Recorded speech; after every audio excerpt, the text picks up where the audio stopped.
أعوذ بالله من الشيطان الرجيم.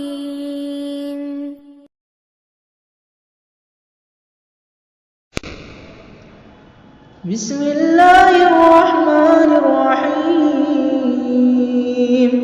يا بني إسرائيل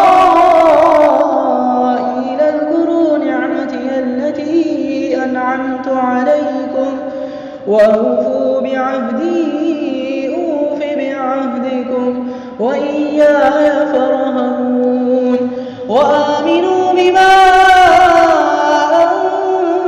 أنزلت مصدقا لما معكم ولا تكونوا أول كافر به ولا تشتروا بآياتي ثمنا قليلا وإياي فاتقون.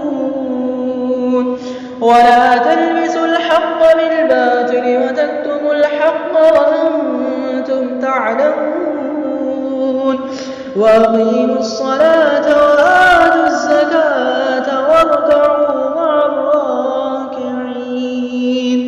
أتأمرون الناس بالبر وتنسون أنفسكم وأنتم تتلون الكتاب أفلا تعقلون.